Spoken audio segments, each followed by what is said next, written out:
ನಮ್ಮ ಹನುಮಂತು ಇದೀಗ ಬಚಾವ್ ಆಗಿದ್ದಾರೆ, ಅಂದರೆ ಸೇಫ್ ಆಗಿದ್ದಾರೆ. ಕಾರಣ ಏನು ಅಂದರೆ ಎಲಿಮಿನೇಷನಿಂದ ಪಾರಾಗಿರುವಂಥದ್ದು. ನಿನ್ನೆ ನೋಡಿರ್ಬೋದು, ಎಲಿಮಿನೇಷನ್ ಪ್ರಕ್ರಿಯೆ ನಡೀತಾ ಇರುತ್ತೆ. ಸೆಕೆಂಡ್ ಸೇವ್ ಆಗುವುದೇ ಹನುಮಂತ. ಫಸ್ಟಿಗೆ ನೋಡೋದಾದರೆ ಧನರಾಜ್ ಅವರು ಸೇವ್ ಆಗ್ತಾರೆ, ಸೆಕೆಂಡ್ಗೆ ಹನುಮಂತ ಸೇವ್ ಆಗ್ತಾರೆ. ತುಂಬಾ ಖುಷಿ ಆಗ್ತಾರೆ.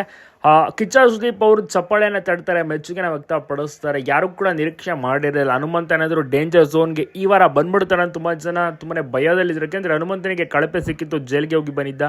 ಸೊ ಹಾಗಾಗಿ ತುಂಬ ಜನರು ಕೂಡ ಡೌಟ್ಫುಲ್ನಲ್ಲಿದ್ದರು. ಆದರೆ ಹನುಮಂತನಿಗೆ ಅಭಿಮಾನಿಗಳು ವೋಟ್ ಮಾಡಿದ್ದಾರೆ. ಇದೆಲ್ಲ ಗೊತ್ತಾಗುತ್ತೆ. ಸೆಕೆಂಡ್ ಸೇವ್ ಆಗಿರುವಂಥದ್ದೇ ಹನುಮಂತ. ಹೀಗಾಗಿ ತುಂಬ ಚೆನ್ನಾಗಿ ಈ ವಾರ ಸ್ವಲ್ಪ ಮಟ್ಟಿಗೆ ಡಲ್ ಆಗಿದ್ರು, ತುಂಬ ಚೆನ್ನಾಗಿ ಮುಂದಿನ ವಾರ ಖಂಡಿತವಾಗಿ ಕೂಡ ಆಟ ಆಡ್ತಾರೆ. ಇವತ್ತು ಕಿಚ್ಚನ ಪಂಚಾಯಿತಿ ಮುಗ್ದಾದ ಬಳಿಕ super Sunday with Kiccha Sudeep ಕಾರ್ಯಕ್ರಮ ಇರುತ್ತೆ.